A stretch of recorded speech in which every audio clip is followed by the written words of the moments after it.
They called her Ashborn, a girl born from the ashes of a pack that no longer wanted her. They said she carried no wolf, no bite, no right to breathe the same air as true-blooded shifters. But on the day Alpha Uhtred Blackstone chained his own mate to the execution stand, he didn't realize he wasn't ending a life. He was igniting a legend. He thought the silver blade would silence her forever. Instead, as the metal sang its death song through the firelight of the ancient hall, it didn't find flesh, it found fury. And when the chains shattered like glass and golden light consumed the darkness, Cirilla Ashborn didn't just survive, she ascended. The great hall of Blackstone Keep is a cathedral of shadows and firelight. Massive wooden pillars, bound with iron and rope, rise like ancient sentinels toward the vaulted ceiling. Torches mounted on the stone walls cast dancing shadows across the floor where Ciri kneels, wrists locked in silver chains that burn angry red welts into her human skin. Her simple gray prisoner's tunic, torn at the shoulders, stained with mud and dried blood, hangs loose on her thin frame. Around her, the Blackstone pack forms a circle of judgment. Warriors in ceremonial leather armor stand shoulder to shoulder, their faces painted with ash for the death rite, their eyes reflecting both amber wolflight and cruel satisfaction. Some she recognizes, pack members she once tutored, children she once healed. Now they watch with hungry anticipation, eager to witness the execution of the wolfless abomination. The air reeks of smoke, sweat, and the metallic tang of fear, her own fear, though she refuses to let it show on her face. On the raised wooden platform at the far end of the hall stands Alpha Uhtred Blackstone. He is 6'3" of carved muscle and cold authority, his broad shoulders draped in a black fur-trimmed cloak that flows like liquid night. Dark hair frames a face of sharp angles, high cheekbones, a strong jaw set so tight a muscle ticks beneath the skin. His storm gray eyes, usually so calculating, now refuse to meet hers, fixed instead on some distant point beyond the crowd. He looks every inch the conquering king. Untouchable, unmoved. Beside him, draped in midnight blue silk that clings to every curve, stands Tissaia Silverveil. The Beta's daughter is a vision of manufactured grief. Raven hair intricately braided with silver thread, violet eyes gleaming with tears that never quite fall.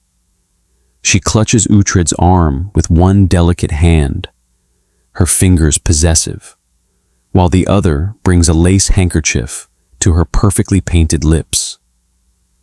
Her performance is flawless. The devastated friend, the loyal pack member forced to bear witness to necessary justice. Ciri knows the truth. Tissaia orchestrated everything. The poison in the Elder Council's water supply, the forged letters detailing supposed betrayals to enemy clans, the planted evidence in Ciri's quarters. All of it designed to eliminate the wolfless mate, standing between Tissaia and the Luna crown she craves. The executioner steps forward, his boots heavy on the wooden platform. Gunnar is a mountain of a man, hooded in black, his face hidden, except for cold blue eyes visible through the mask's slits. In his massive hands, he carries the ceremonial axe, a weapon as old as the pack itself. The silver blade gleams in the torchlight, etched with ancient runes meant to kill even the strongest alpha. For a wolfless human girl, it's grotesque overkill. But Uhtred wants to make a statement. Traitors die publicly, messily, memorably. Ciri's heart hammers against her ribs like a trapped bird, but she doesn't beg. She's done begging. For 3 years, she loved Uhtred Blackstone in silence, accepted his coldness, his refusal to claim her publicly, his shame of their mate bond. She tutored pack children in reading and mathematics. She healed wounded warriors with her knowledge of herbs. She proved her worth in every way except the one that mattered in this brutal world. She couldn't shift. In a society where your wolf defines your value, Ciri was invisible, tolerated only because fate had cruelly bound her to the most powerful alpha in the region. Uhtred never loved her. He barely acknowledged her existence. She was furniture in his home, a mistake of the moon goddess he was too honorable to reject outright. Until today. Until Tissaia gave him the excuse he'd been waiting for. Now, accused of crimes she didn't commit, Ciri kneels in silver chains while her mate, her destined partner, the man chosen by the moon herself, sentences her to death. The evidence is damning. Poison vials found in her room, letters in her handwriting detailing pack defenses sent to the enemy. All fabrications, all Tissaia's meticulous work. But Uhtred never questioned it. He wanted to believe. Believing meant he could finally be free of the defective mate who embarrassed him. Any last words? Uhtred's voice booms across the great hall and meets alpha command laced with power that makes the lesser wolves in the crowd whimper and bare their necks in submission. Ciri slowly lifts her head. The chains rattle with the movement, the silver burning deeper into her wrists. She doesn't look at the crowd. She doesn't look at Tissaia's smug, tear-stained face. She looks only at him, at the man who was supposed to protect her, at the alpha who chose convenience over truth, at the mate who believed lies because they were easier than fighting for her. Her hazel eyes, dull and human now, but not for much longer, lock onto his storm-gray gaze, forcing him to finally look at her. You will remember this moment, Uhtred Blackstone. Her voice is quiet, but carries in the sudden hush of the hall. When the truth burns away your lies, when you finally see what you've destroyed, you will remember, and you will kneel. The words hang in the air like a prophecy. Tissaia gasps, a sharp intake of breath that's pure theater. She threatens you even. Now! Her voice rises in manufactured horror. She curses her own alpha. End this, my lord. Free yourself from this curse before her wickedness spreads. Murmurs ripple through the crowd.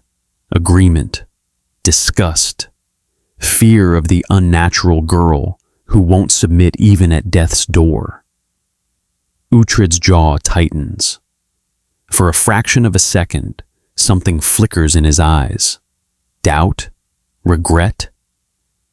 But it's gone as quickly as it appeared, buried beneath layers of alpha pride and willful blindness. He raises one hand, the gesture final, absolute. Proceed. Gunnar lifts the ceremonial axe high above his head. The massive blade catches the light of 100 torches, runes glowing faintly silver. The weapon rises, rises, rises, an executioner's arc perfected over centuries. The crowd leans forward, bloodthirsty, hungry for the moment of impact. Tissaia's lips curve into the smallest smile, visible for only a heartbeat before she masks it with faux anguish. Ciri closes her eyes, not in acceptance, not in surrender, but in waiting. Because deep inside her chest, beneath the fear and heartbreak and rage, something ancient stirs.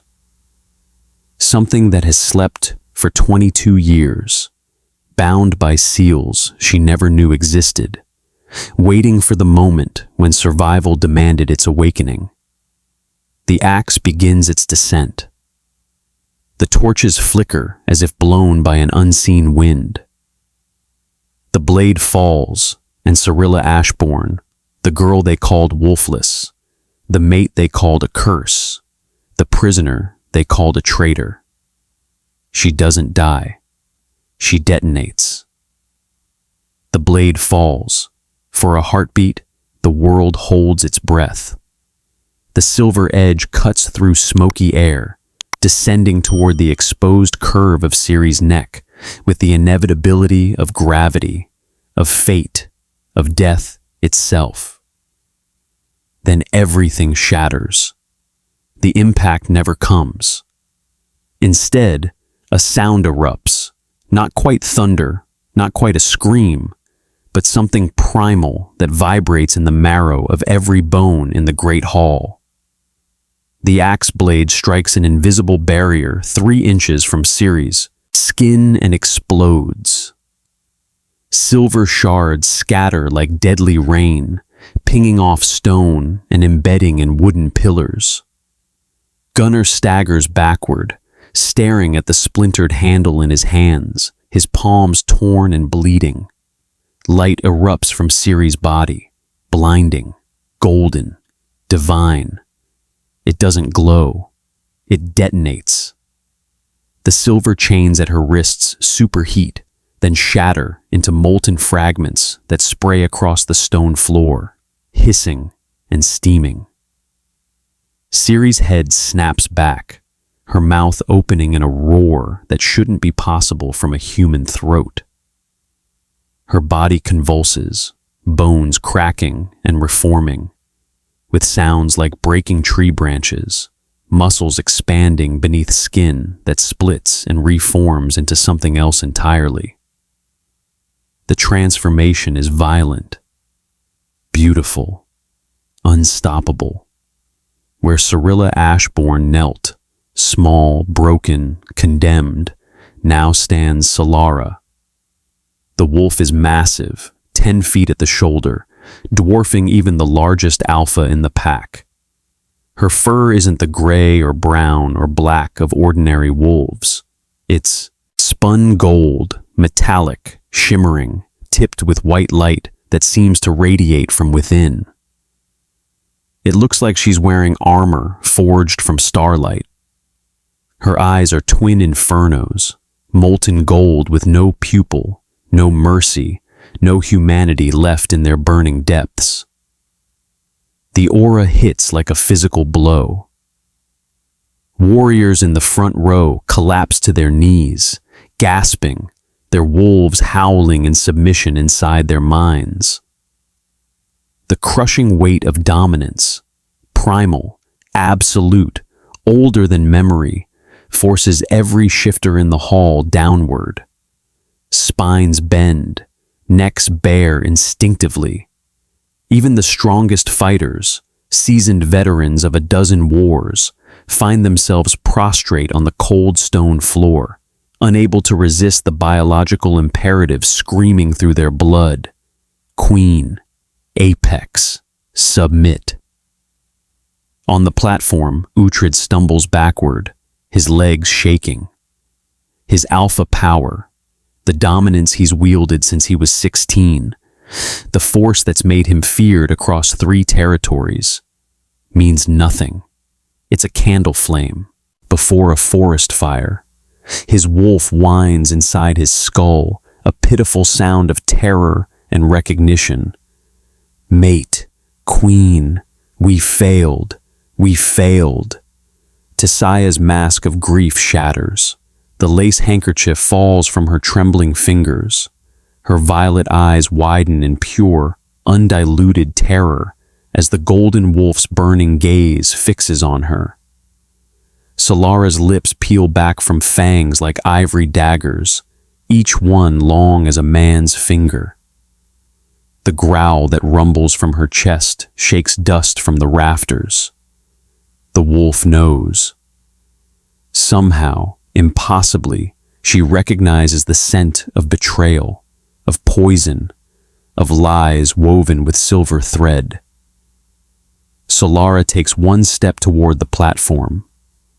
The wooden planks crack under her weight, groaning in protest.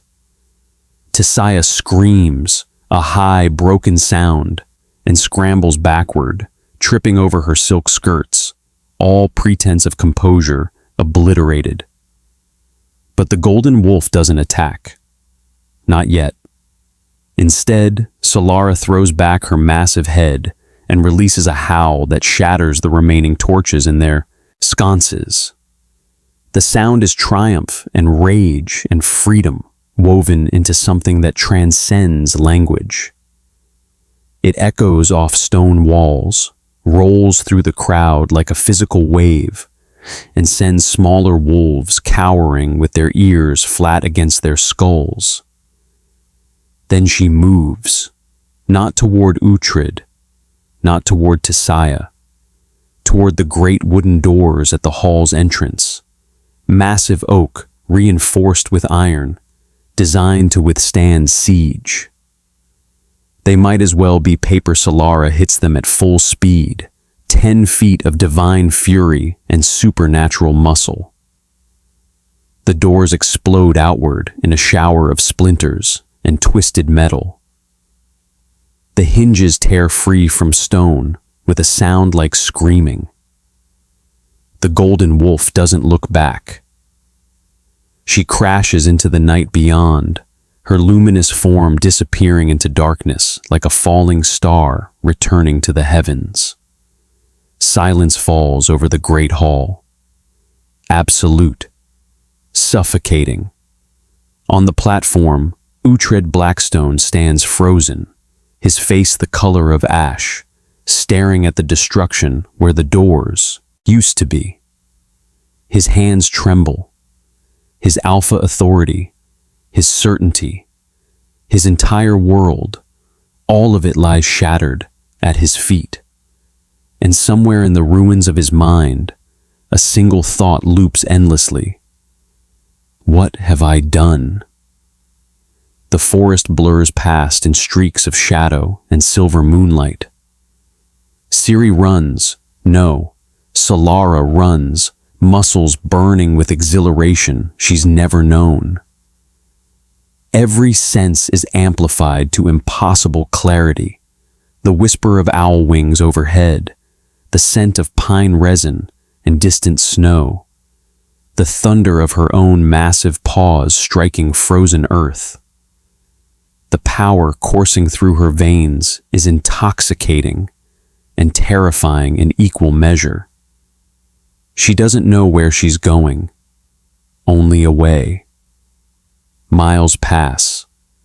The manicured forests of Blackstone territory give way to wilder lands, gnarled oaks twisted by wind, rocky outcroppings that jut from the earth like broken teeth, valleys shrouded in perpetual mist. The shadowed territories. The borderlands where exiled wolves scrape out brutal existences beyond the reach of pack law. Finally, as the first gray light of dawn bleeds across the horizon, exhaustion catches her. Solara's legs tremble. The adrenaline that fueled her flight drains away, leaving only bone-deep weariness. She collapses beside a frozen stream, her golden fur dusted with frost, sides heaving. Inside her mind, a voice, not quite her own, but not entirely separate, whispers, "Rest, little one. We are safe for now." Ciri wants to shift back, to reclaim her human form, but she doesn't know how. The transformation at the execution had been involuntary, explosive. Now, exhausted and scared, she's trapped in a body she doesn't understand. She closes her burning eyes. A sound jerks her awake, the crack of a branch, deliberately broken. Her eyes snap open to find herself surrounded. 6 wolves circle her position, slinking low through the underbrush. They're nothing like Blackstone's well-fed warriors. These are rogues, gaunt bodies covered in patchy fur and old scars, ribs showing through mangy coats, eyes glowing yellow with a madness that makes Ciri's skin crawl even through her fur. Hunger and desperation radiate off them in waves. They see fresh meat, alone, vulnerable. The largest, a gray brute missing half an ear, steps forward, lips peeling back from yellowed fangs. Saliva drips from his jowls. He doesn't posture or warn. He lunges. Instinct takes over. Solara moves with speed that defies physics, her massive body twisting. Her paw, large as a dinner plate, catches the gray wolf mid-leap. The impact is catastrophic. Bone cracks like gunfire. The rogue's spine shatters, and he flies backward into a tree trunk with a wet thud, then crumples motionless. The other 5 freeze, shocked. Ciri stares at her own paw, at the rogue's broken body, horror and exhilaration warring in her chest. She didn't mean to hit that hard. She barely tried. What am I? The rogues recover from their shock, desperation overriding caution. 3 lunge simultaneously from different angles. The battle is brief and brutal. Solara fights like the apex predator she's become. She catches one mid-air, jaws clamping on its shoulder, and tosses it aside like a rag doll. She kicks backward, breaking another's leg with a sickening snap. The third she pins beneath one massive paw, fangs at its throat. The remaining 2 rogues cower, whining, tails tucked. Ciri's breathing hard, her muzzle stained with blood that isn't hers, when a sound cuts through the forest, a howl, deep and ancient and commanding. It resonates in her bones, makes even Solara's powerful form shiver with recognition of authority. The rogues immediately drop to their bellies, whimpering, ears flat. From the deepest shadows between the trees, a figure emerges.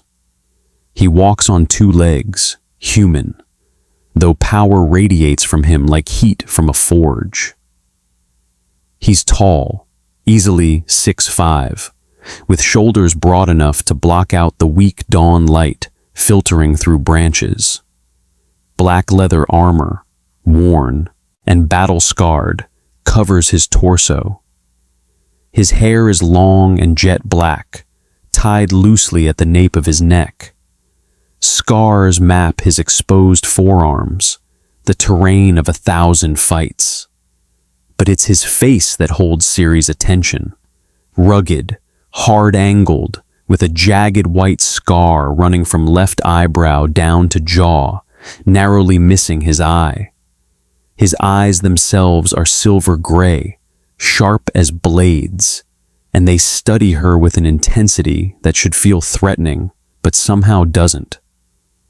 He stops 10 feet away, hands loose at his sides, non-threatening but utterly confident.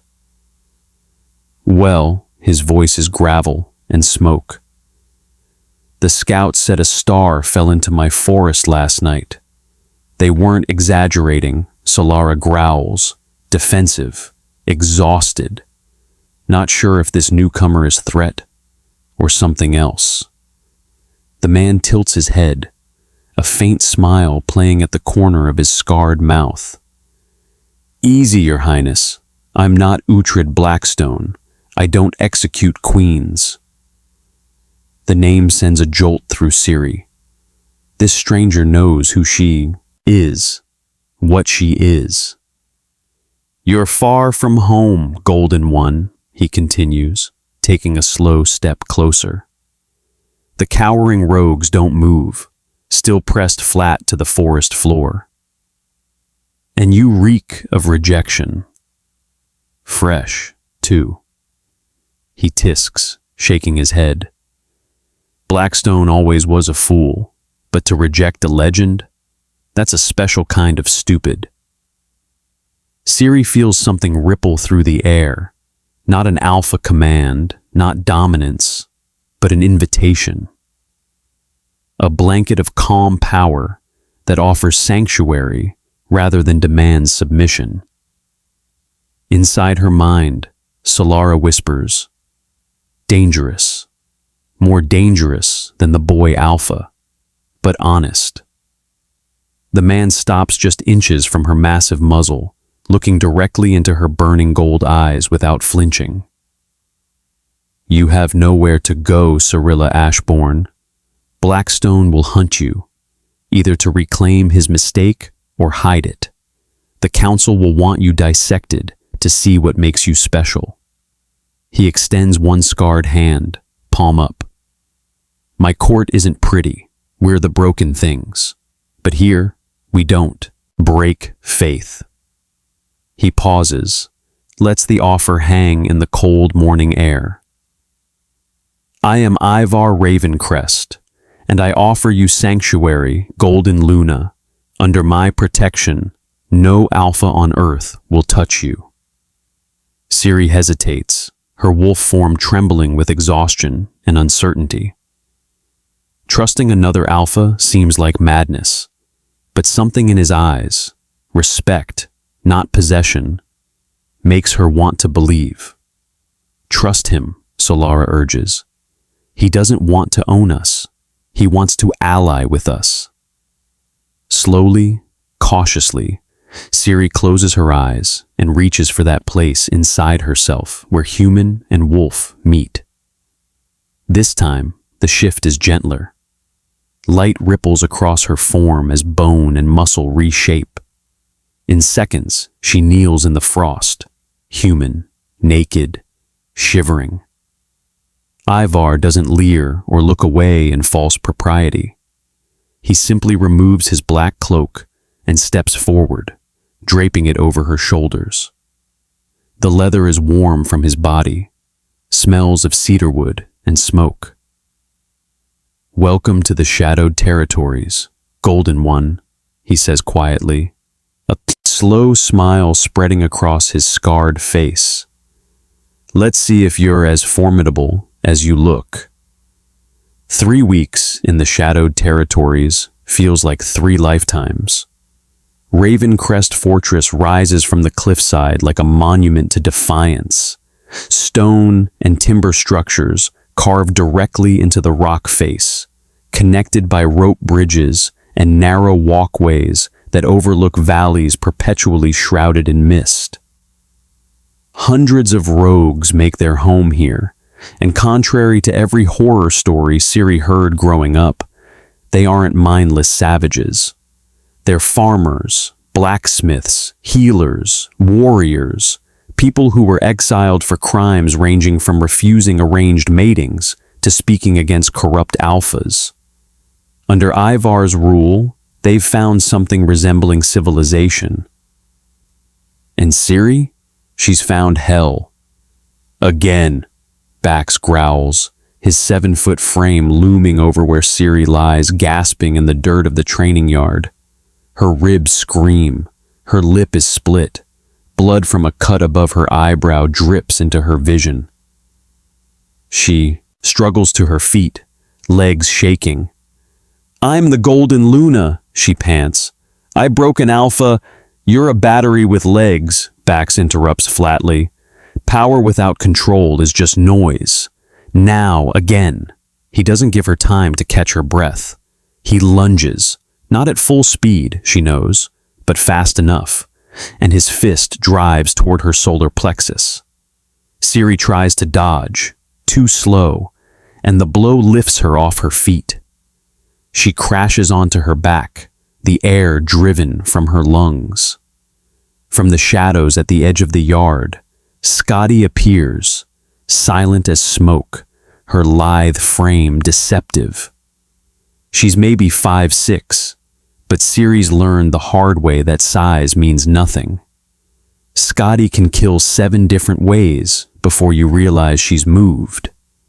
The assassin crouches beside Ciri's prone form, obsidian eyes unreadable. Strength, Scotty says, one of perhaps a dozen words Ciri's heard her speak in 3 weeks, is wasted on the predictable. Then she vanishes back into the shadows, lesson delivered. Ciri wants to scream, wants to quit. Instead, she forces herself upright, spits blood, and raises her fists. Again. Bax's scarred face cracks into something that might be approval. Evenings are different.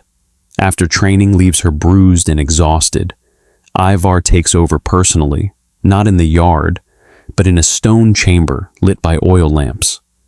Here, he teaches her the subtle warfare, how to use leverage to drop someone twice her size, where to strike to collapse a windpipe, how to read an opponent's tells in the micro-expressions they can't control. Fighting, Ivar says one night, circling her slowly, isn't about being the strongest. It's about being the smartest, the most willing to do what your opponent won't. He moves without warning, a feint toward her right that shifts left. Ciri reacts on instinct now, 3 weeks of beatings rewiring her reflexes.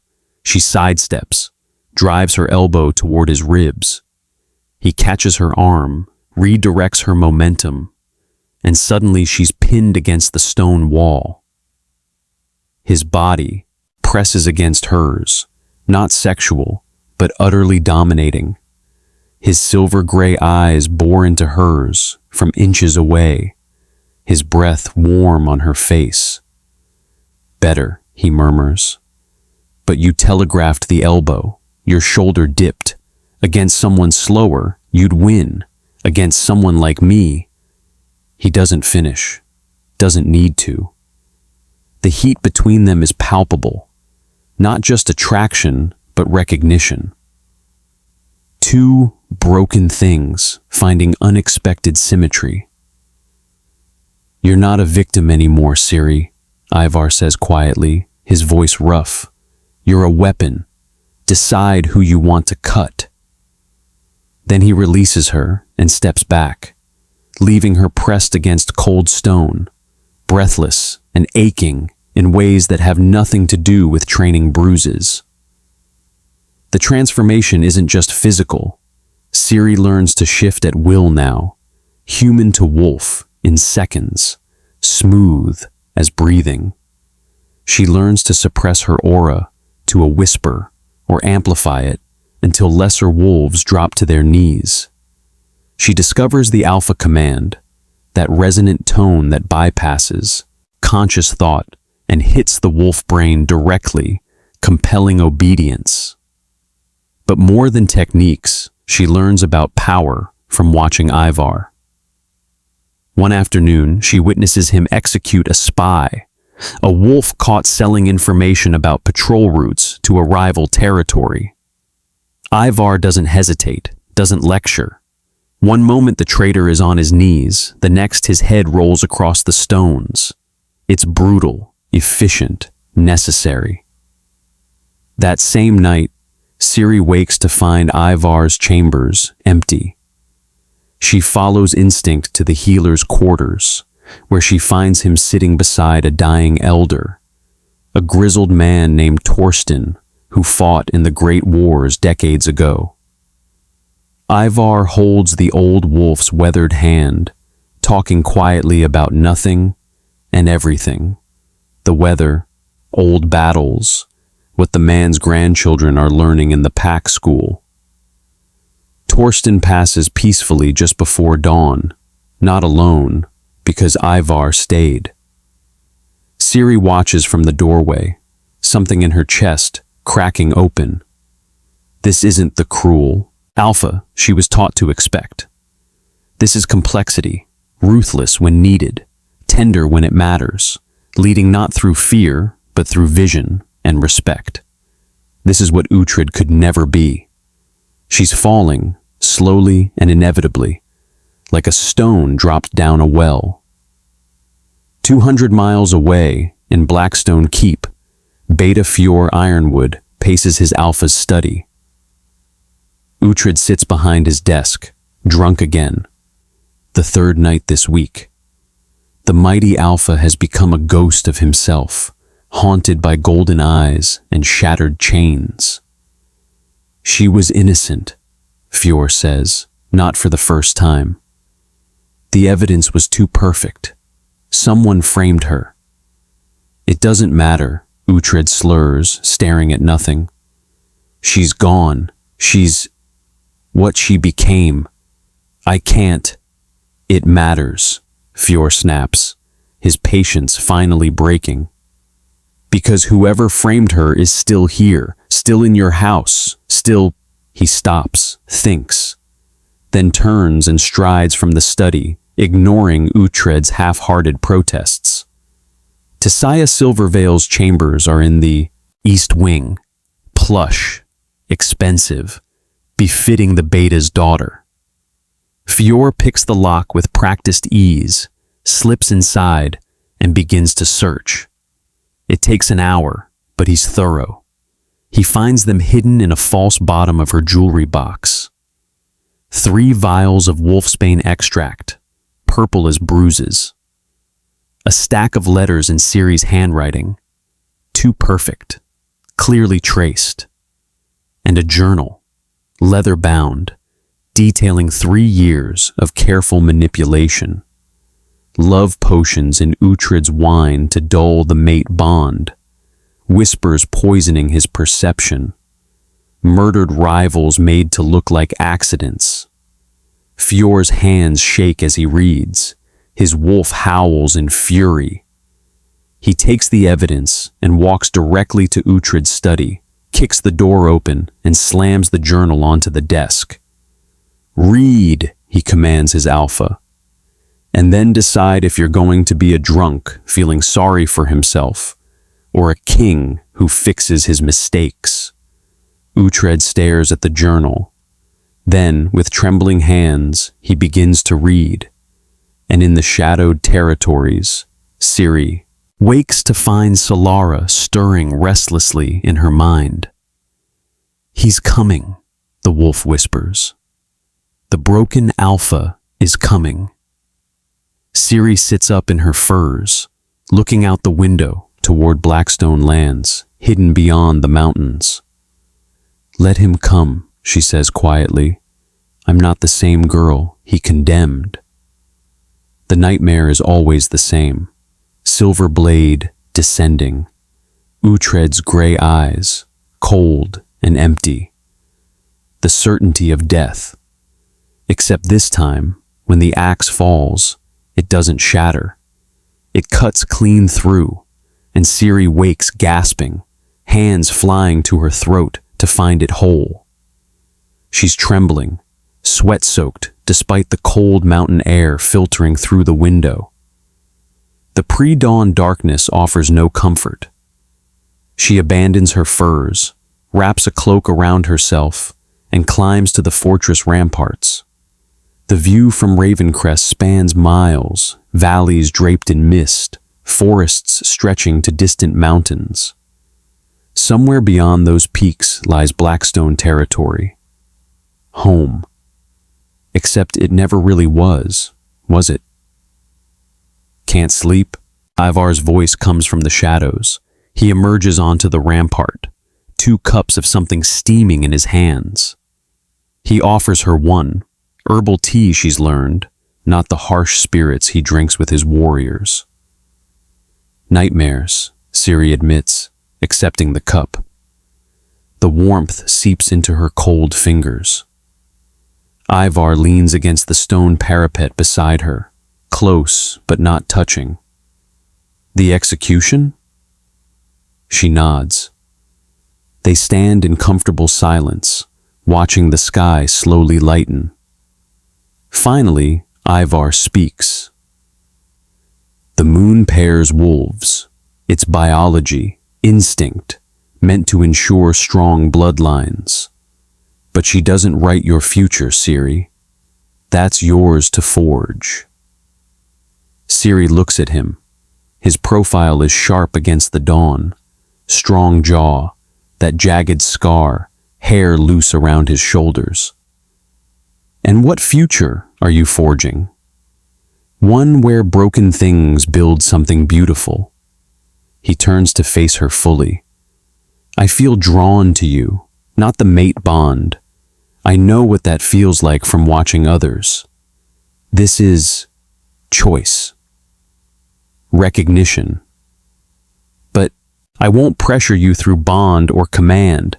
If you choose me, it'll be because you want to, not because destiny demanded it.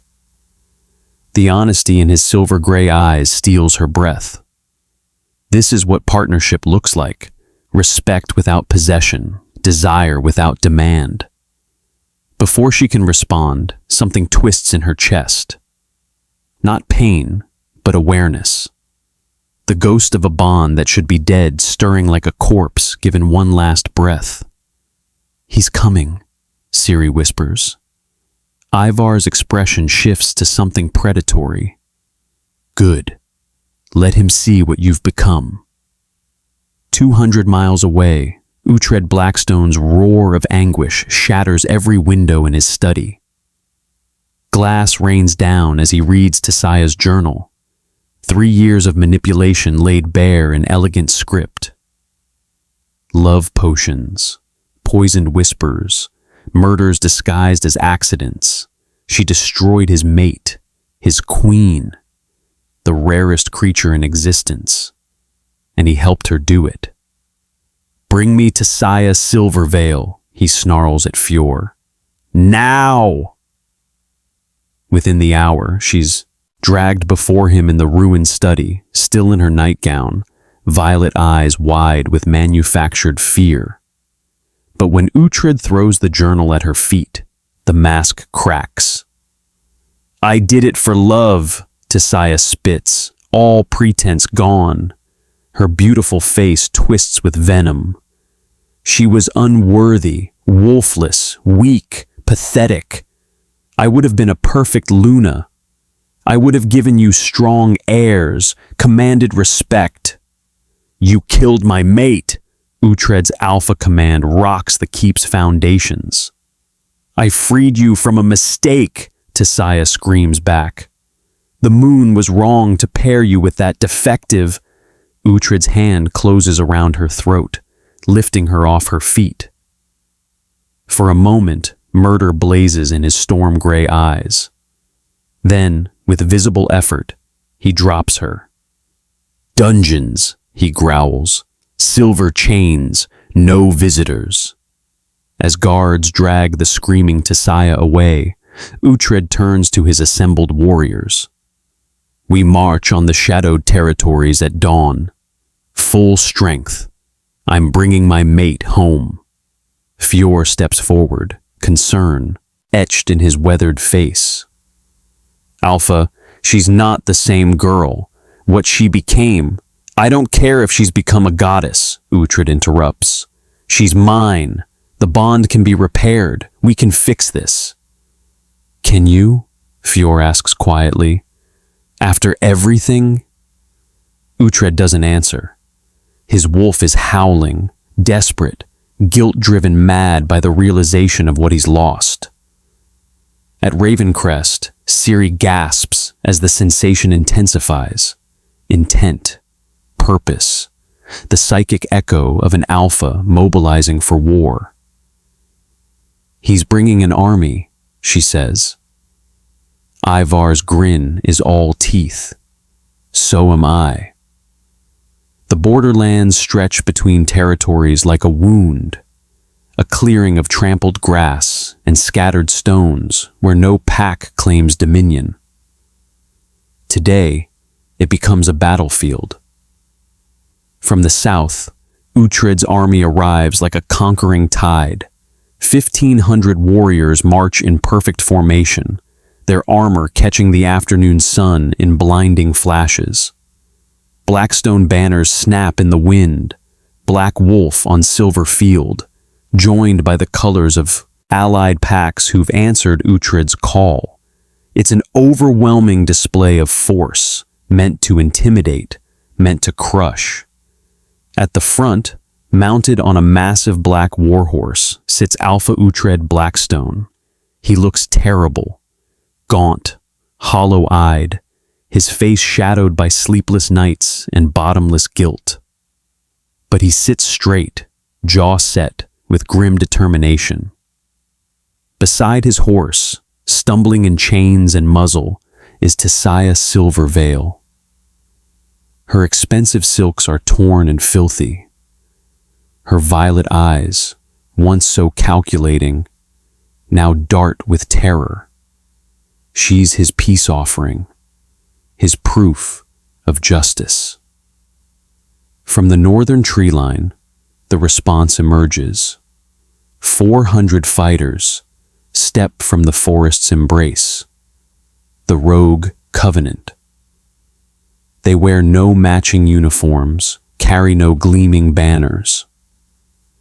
Their armor is leather and fur, painted with ash sigils that mark them as the exiled, the unwanted, the free. They're outnumbered nearly 4-1. They look utterly fearless.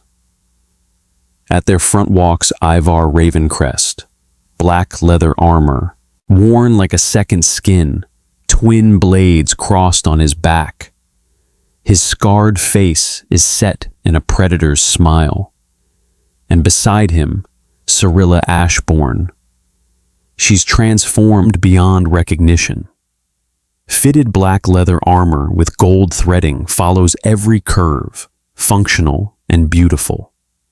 A white wolf fur cloak flows from her shoulders like liquid moonlight. Her hair is braided back in intricate warrior's knots, revealing the sharp angles of her face, no longer soft with submission, but hard with purpose. She wears no crown, needs no throne.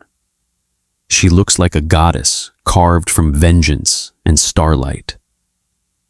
The armies stop 50 yards apart. The silence is suffocating. Uhtred dismounts, his movements stiff, aged by guilt. He walks forward alone, hands raised in supplication. Ciri, his voice cracks across the distance. Please, I know the truth now. Tissaia confessed everything. The poison, the manipulation, the lies. I was drugged, controlled. I never meant...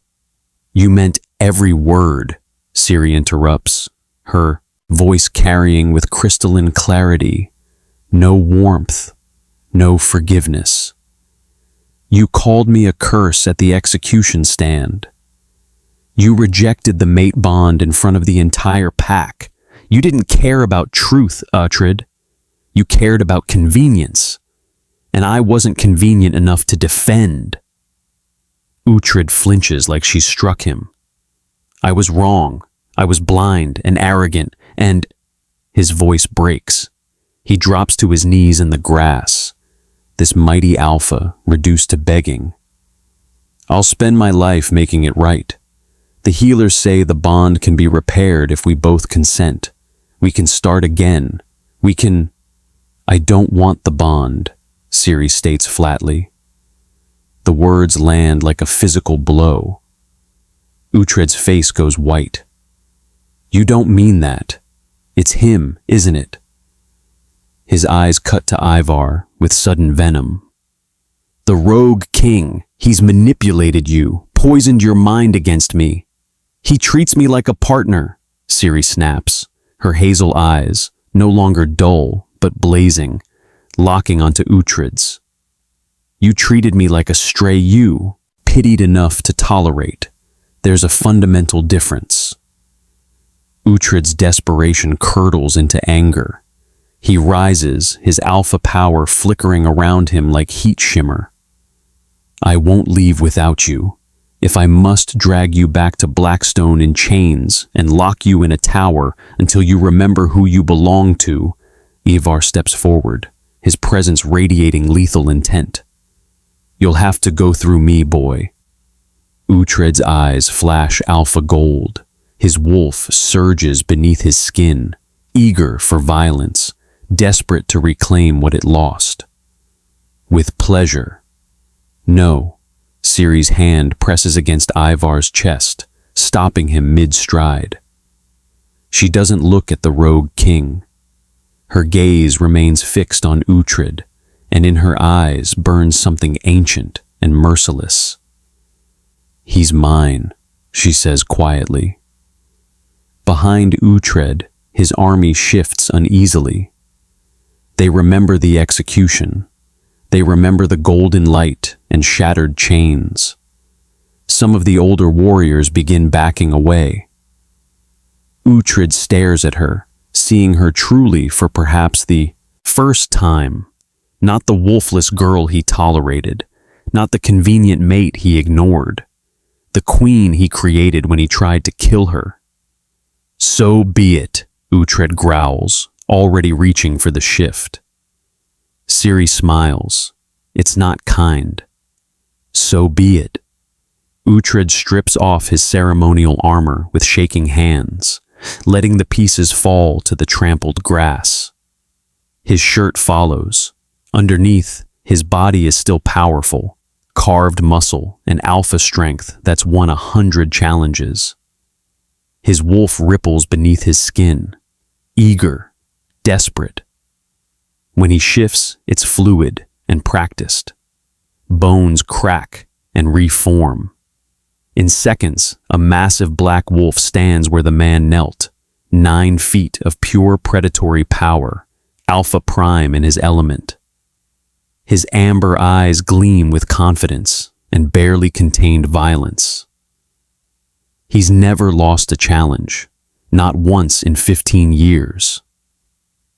Across the clearing, Ciri simply stands there. Human, small. Wearing her leather armor, she looks almost fragile compared to the monstrous wolf facing her. The crowd murmurs. Blackstone warriors exchange confused glances. Has she forgotten how to shift? Is she conceding? Uhtred's wolf huffs, something almost like cruel amusement. He'll subdue her quickly, carefully, just enough to prove dominance. Then he'll carry her home and fix everything. He charges. Powerful legs eat the distance between them in 3 massive bounds, claws tearing gouges in the earth. He'll tackle her, pin her gently, make her yield. Then Ciri smiles. She doesn't shift gradually. She detonates. 1 second, human. The next, an explosion of golden light that physically ripples outward like a shock wave. Uhtred crashes backward, tumbling across the grass, momentarily blinded.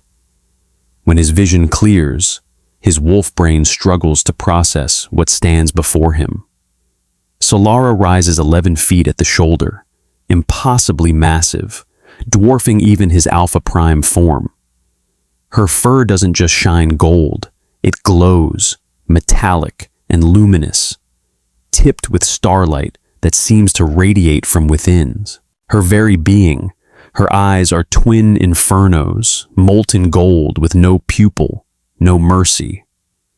She doesn't look like a wolf. She looks like a god wearing wolf's clothing. The Blackstone army gasps, a collective intake of breath. Several warriors stumble backward. The rogue covenant erupts in triumphant howls that shake the trees. Uhtred scrambles to his feet, pride wounded, desperation driving him forward. He lunges low, aiming for her legs, hamstring her, bring her down. Solara moves with impossible grace for something so massive. She sidesteps his charge and drives her shoulder into his ribs. The impact sounds like a car crash. Uhtred flies, actually flies, 30 feet through the air before slamming into a boulder. The stone cracks under the impact with a sound like breaking thunder. He tries to rise, wheezing, ribs shattered. But Solara is already there, moving faster than physics should allow. One massive paw pins his chest to the ground. The weight is crushing, immovable, absolute. He can't breathe, can't move. She lowers her enormous muzzle to his ear, and her voice fills not just his mind, but every wolf's mind across both armies, telepathy amplified to impossible reach. You are weak, Uhtred. You relied on title, on fate, on traditions built to prop up mediocrity. You never learned to fight for anything that required sacrifice. Uhtred snarls, snapping his jaws at her, trying desperately to claw at her exposed belly. Solara sighs. It's a deeply human sound from a wolf, almost disappointed. Then she swats him. It's casual, almost lazy, claws sheathed, but the force of it dislocates his jaw with a wet crack. Uhtred's snarl becomes a pitiful whimper. He collapses into the dirt, utterly defeated, unable even to hold wolf form. He shifts back to human, naked and broken, cradling his ruined face. Solara lifts her massive head, golden eyes sweeping across the Blackstone army. When she speaks, the alpha command in her voice is absolute. It bypasses conscious thought and hits the wolf brain directly, irresistible. Your alpha has fallen. Return to your lands. If you come back, I will not be this merciful. As 1,500 warriors drop to one knee, forced down by sheer dominance. Their necks bare instinctively. Some are weeping. Others simply stare in awe and terror. Slowly, shamefaced, they begin to retreat. Several rush forward to collect their broken alpha, carrying him between them like a corpse. Solara watches them go. Then the light fades, and she shifts back, human, naked, swaying on her feet. The transformation has drained her utterly. She doesn't hit the ground. Ivar catches her before she falls, his cloak already coming off to wrap around her bare shoulders. He lifts her easily into his arms. "Show off," he murmurs, but his voice is thick with pride and undisguised desire. "Did I win?" Ciri asks weakly, her head lolling against his chest. "You terrified them," Ivar promises, pressing a kiss to her forehead. "Now let's go home. We still have a captive to judge." 20 feet away, Tissaia Silverveil, forgotten in her chains during the battle, begins to scream. 2 weeks of peace, 2 weeks of healing, of training, of stolen moments on fortress ramparts where Ivar teaches Ciri the constellations, and she teaches him to laugh without bitterness. 2 weeks of believing, foolishly, that the hard part is over. Then the convoy arrives. They come at dawn, 3 sleek black carriages drawn not by horses, but by creatures of shimmer and smoke, enchanted beasts that leave no hoofprints in the frost. The council's seal blazes silver on each door, 12 wolves arranged in a circle, biting each other's tails. Unity through control. The emissary who emerges is no wolf. He's high elf, tall, ageless, with hair like spun platinum and eyes that have witnessed centuries. His name is Eredin, and he carries himself with the arrogance of one who serves powers even alphas fear. He presents Ivar with a scroll of silver parchment, sealed with wax that smells faintly of ozone and old magic. Ivar breaks the seal, reads in silence, then crumples the parchment in his fist. "Get out!" Eredin doesn't flinch. "The council expects compliance within 3 days. Refusal will result in classification as a rogue threat, subject to extermination," Ivar finishes coldly. "I know the speech. Now get the fuck off my mountain." The elf bows, mockingly precise, and departs in his enchanted convoy, leaving only the acrid scent of magic behind. Ciri takes the crumpled parchment from Ivar's white-knuckled grip, smoothing it enough to read. Her blood runs cold. They're not requesting her presence. They're demanding it. A hearing regarding disruption of societal balance and anomalous power manifestations requiring regulation. "This isn't a hearing," Ivar says, his voice dangerous and low. "It's a collar. They've feared the return of Golden Lunas for 500 years. You're too powerful to be left uncontrolled, especially with a rogue king who doesn't bow to their authority." Ciri sets the parchment down carefully. "Then we go." "Ciri, if I hide, I prove them right," she interrupts, meeting his silver-gray eyes steadily. "If I run, I look guilty. I've spent 22 years being what others decided I should be. I won't start again now." Ivar's jaw works.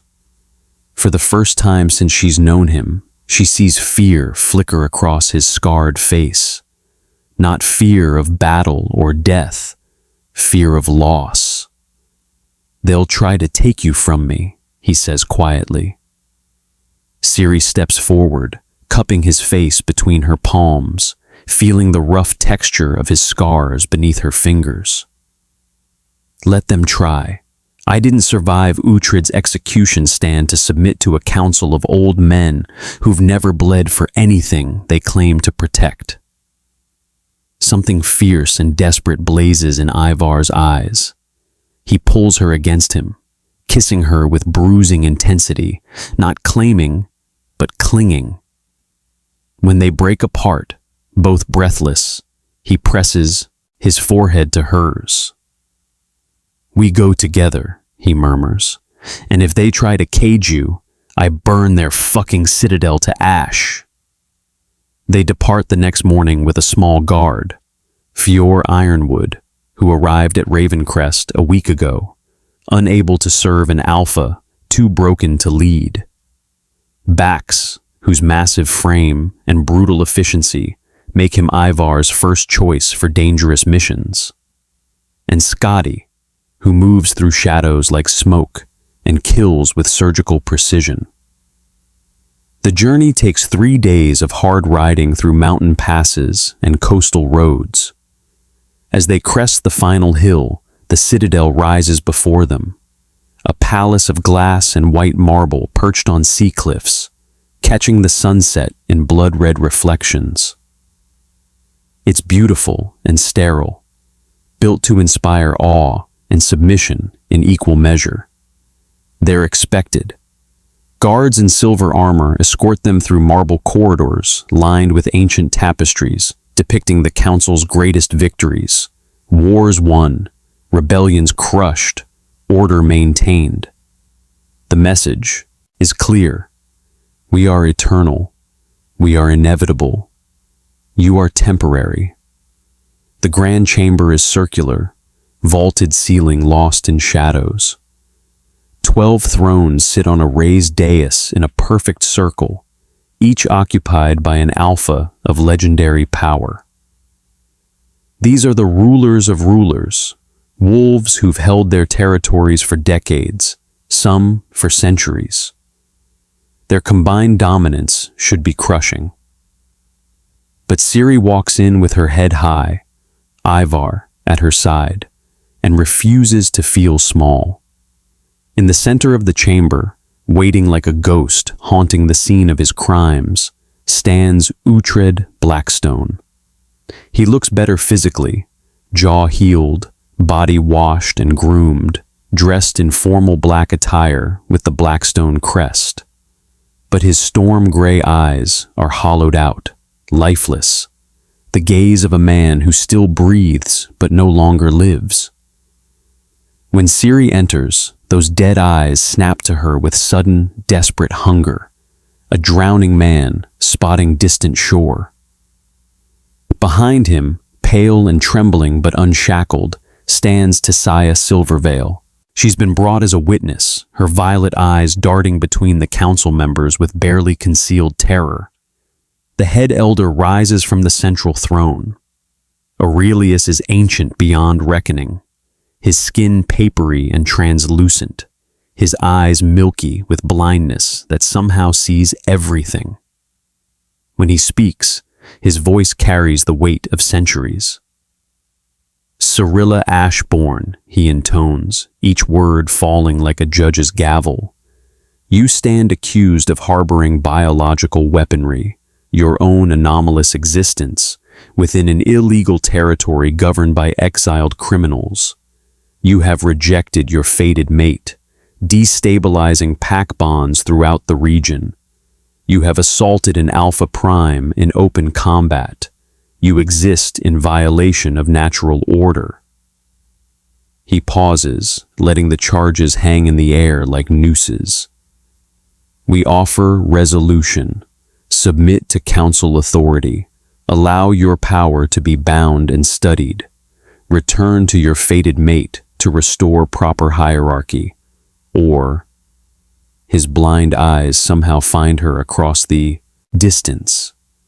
Face containment, permanent, isolated, for the safety of all. The chamber falls silent. Ciri feels Ivar tense beside her, feels Fjord's hand drift toward his blade, feels the weight of 12 ancient predators waiting to see if she'll kneel. She smiles instead. No. Elder Marcellus, a silver-haired wolf from the Eastern Territories, leans forward in his throne. The terms are generous, considering the threat you pose. You will submit to examination, painless, merely diagnostic, to understand the source of your aberrant power. Magical bindings will be placed to limit your aura's destabilizing effect on established pack structures. And you will reconcile with Alpha Blackstone to restore proper mate bond equilibrium. If reconciliation proves impossible, another elder adds, a woman named Celine, her voice honey over poison, you will remain unmated. We cannot risk contaminating bloodlines with uncontrolled Golden Luna genetics. They speak about her like she's a diseased animal, a problem to solve, a thing to contain. Tissaia steps forward, her violet eyes wide with manufactured innocence. Honored council, I must testify. Cirilla Ashborn threatened me repeatedly during our time in Blackstone. She spoke of dark powers, of pacts made in shadow. I believe, her voice breaks convincingly, I believe she used forbidden magic to frame me, to steal my rightful place, to... Enough, Aurelius raises one papery hand. The testimony is noted. The council seems inclined to believe her. After all, it's easier to label Ciri an aberration than admit their entire social structure is built on lies. That bloodline means nothing against the spirit's fire. Uhtred steps forward, his dead eyes pleading. Ciri, please. Do what they ask. It's for your protection. If you cooperate, they'll be merciful. We can fix this. We can... I deny your authority. The words drop into the chamber like stones into still water. Ripples of shock spread across the circle of thrones. Ciri steps forward, and despite the suppression runes carved into the marble floor, ancient magic meant to limit shifter power, her presence fills the room. The Golden Luna does not serve the council, The council was created to serve the Golden Luna, to protect balance, not enforce hierarchy. You've forgotten your purpose. You've become the tyrants you were meant to prevent.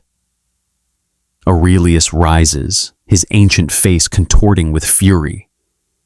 Insolence! You are a child playing with forces you don't understand. Guards, seize her, restrain her power by force if necessary. 12 elite guards in silver armor rush forward, hands already glowing with suppression magic. Ivar's twin daggers appear in his hands like extensions of his will. He steps in front of Ciri, a snarl on his lips. Bax moves to the right flank, his massive frame a living wall. Scotty materializes on the left, blades already drawn. Fior positions himself between Uhtred and Ciri, his stance making his loyalty clear. Ciri places one hand on Ivar's shoulder. Stand down. This is mine. Ciri, trust me. She steps past him, past her guard, into the open center of the chamber. She closes her eyes, feeling the suppression runes trying to cage her power, trying to force Solara into dormancy. She smiles. Solara, she whispers, no limits. The aura doesn't emerge. It detonates. Golden light explodes outward, not just illumination, but pressure, force, the crushing weight of divine dominance that makes alpha power look like a candle's flicker. The suppression runes in the floor crack with sounds like breaking bones, glowing red hot before shattering entirely. The marble floor splinters, fracture lines racing outward in a perfect circle. The glass dome overhead, a masterwork of architecture meant to withstand centuries, fractures. The sound is deafening, like the sky itself breaking. Crystal shards rain down in a deadly waterfall, catching light, reflecting gold until the chamber looks like the inside of a kaleidoscope made of knives. The guards are thrown backward by the shockwave, their armor crumpling as they smash into marble walls. Several don't get up. The 12 elders are pinned to their thrones, gasping, unable to move, unable to breathe under the crushing weight of dominance that bypasses all defenses and speaks directly to the wolf soul screaming, "Submit, Queen, Apex." And Ciri, Cirilla Ashborn, the girl they called Wolfless, rises off the ground. She hovers, feet inches above the shattered marble, her eyes no longer hazel, but twin suns, blazing with light that has no source but her own divine fury. When she speaks, her voice is layered. Not one voice, but many, harmonic. The echo of every golden luna who ever lived speaking through her. I am not property. I am not a tool. I am not a problem to solve. I am the judgment you feared. She turns her burning gaze to Tissaia, who's collapsed behind Uhtred's legs, whimpering. You stole a life. Yours is forfeit, Ciri. Raises one hand, doesn't touch her, doesn't need to. Tissaia screams, a sound of pure agony that tears from her throat as something fundamental is ripped away. Her wolf, her other half, the piece of her soul that made her shifter, torn out and dissolved like morning mist. When the screaming stops, Tissaia collapses into a boneless heap, eyes vacant, human and hollow and broken beyond repair. Ciri turns to Uhtred. He's on his knees weeping openly. You seek redemption? Earn it. Spend your life protecting those you once condemned, but you will never have me. Finally, she faces the council. 12 of the most powerful alphas in existence, ancient and feared, now trembling in their thrones, blood running from noses and ears from the pressure of her dominance. The shadowed territories are now the Twilight Covenant. Ivar Ravencrest is its king. I am its queen. We recognize no authority but our own. Her voice drops to something colder than winter. Send spies, they die. Send armies, they fall. Nod if you understand. Aurelius, blood streaming from his nose, staining his ceremonial robes, nods frantically. The other 11 follow, their pride shattered with their precious citadel. The light fades. Ciri descends gently to the floor, the gold bleeding from her eyes until they're hazel again, human again, though something fundamental has changed forever. She smooths her hair, straightens her leather armor, and takes Ivar's offered arm as casually as if she's just finished afternoon tea. "I'm hungry," she says mildly. "Let's go home." They walk through the shattered chamber, boots crunching on crystal and marble, past cowering guards and broken elders, leaving the most powerful rulers in the world trembling in their ruins. Revolution, Ciri learns, sometimes takes only minutes, but its echoes last forever. 6 months can rebuild a world. The Valley of Echoes stretches wide beneath the winter moon, a natural amphitheater carved by ancient glaciers, ringed by towering cliffs where evergreens cling to impossible angles. Tonight, it's transformed.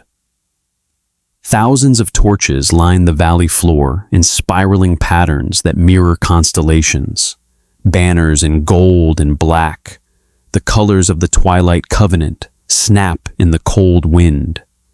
What began as a collection of desperate rogues has become something impossible, a city. Structures of timber and stone rise in harmony with the forest, built into hillsides and wrapped around ancient trees. Markets bustle with trade from a dozen territories. Healers' halls overflow with refugees who arrive weekly, fleeing oppressive pacts to seek sanctuary where bloodline means less than character. The winter solstice, the longest night when darkness holds dominion before surrendering to returning light, is perfect for a coronation. Thousands gather. Covenant wolves fill the valley floor, their eyes reflecting torchlight and something fiercer, hope. Delegations from neutral pacts occupy honored positions, their presence a political calculus. Alliance is wiser than opposition when a golden Luna walks the earth.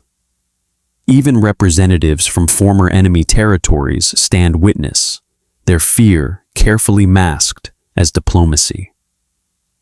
At midnight, when the full moon reaches its zenith, the ceremony begins.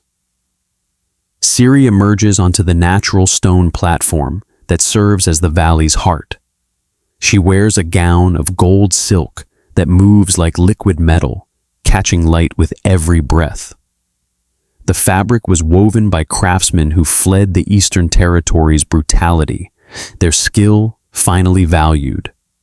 On her head sits a crown of woven silver vines and moonstones, delicate yet unbreakable, crafted by Ivar's own scarred hands over 3 months of patient work. Beside her walks Ivar Ravencrest. His regalia matches hers in reverse, a crown of black iron and obsidian, angular and fierce, and a cloak of raven feathers that flows like living shadow. They move in perfect synchronization, equals in every step. Behind them stand their chosen, Fjord, Ironwood at Ciri's right, now captain of the Covenant Guard, his weathered face proud as he holds the ceremonial blade. Scotty at Ivar's left, master of shadows, her obsidian eyes tracking every shadow for threats that will never materialize tonight. Backs behind them both, a mountain of loyalty. The high priestess waits on the platform. Moira, a witch of the old ways, neutral to all pacts, bound to ancient magic that predates alpha politics. Her silver hair streams in the wind as she raises her staff. We gather, her voice carries without amplification, threaded with power, not to witness a mating, not to bind souls by fate's decree. We gather to witness choice, partnership, two sovereigns who lead as equals. Ciri and Ivar face each other. No compulsion, no mate bond forcing their hands. Just two people who chose each other from wreckage and built something neither could have created alone. They speak their oaths, not ancient words handed down through tradition, but vows they wrote themselves. To lead together, to protect those who cannot protect themselves, to value spirit over bloodline, choice over destiny, justice over convenience. The crowd roars approval that shakes snow from the pine branches. Then Ciri speaks, her voice clear and strong, carrying to the furthest edges of the valley. We were the rejected, the wolfless, the exiles, the monsters under the bed. But the moon does not make mistakes. She pauses, letting the words sink in. Today we rise not as rogues, but as the Twilight Covenant, the darkness and the light, the balance the world forgot it needed. Ivar's voice joins hers, rough and powerful. We offer sanctuary to all who've been broken by systems that value bloodline over spirit, fate over choice, tradition over justice. Here, you earn your place through who you are, not what you were born as. Here, you belong. As one, they shift. The transformation is simultaneous, practiced, beautiful. Solara emerges in golden radiance beside Fenris, Ivar's wolf, massive and black as midnight, silver eyes gleaming. They stand together on the platform, complementary forces, and release a howl that starts low and builds, harmonious and powerful. A sound of triumph and promise and unshakable unity. The valley explodes with answering howls. Thousands of voices, wolf and human both, join the song until the very mountains seem to sing. In the crowd, Ciri's golden eyes pick out familiar faces. Former Blackstone wolves who defected when they realized their alpha was broken beyond repair. Rogues she trained with, now healed and whole. Even Elias, the timid Omega who testified against Tissaia, now serving as a council advisor because wisdom matters more than rank here. And there, at the tree line's edge, barely visible in shadow, Uhtred Blackstone. He wears no armor, no finery, just a gray traveling cloak, anonymous and humble. He's no longer an alpha, couldn't hold the title after his public defeat. He wanders now, a nomad who haunts the borders of the Twilight Covenant, killing threats before they can reach the kingdom he lost. It's his penance, his prison, his only remaining purpose. Their eyes meet across the distance. Solara could crush him with a thought, could banish him with a word. Instead, Ciri simply acknowledges him, a slight nod, then turns away. Some bonds, once shattered, cannot and should not be remade. He's a ghost now, haunting his own mistakes. That's punishment enough. She turns back to Ivar, to Fenris, to their people celebrating in the valley below, to the future they're building from the ashes of the past. The celebration lasts until dawn, as the sun breaches the eastern mountains, painting the snow-capped peaks in shades of rose and gold. Ciri and Ivar stand on Ravencrest fortress ramparts in human form once more. Below, their kingdom sprawls, imperfect, beautiful, alive. "No regrets?" Ivar asks, his arm wrapped around her waist. Ciri leans into his warmth, watching light spread across everything they've built. "Only that I didn't break those chains sooner." He kisses her temple, and they stand together as dawn claims the longest night, proof that execution stands can become coronation platforms, that ashes birth phoenixes, and that the girl born to die became the woman who taught the world to kneel. The Alpha fell first, but the golden Luna rose eternal.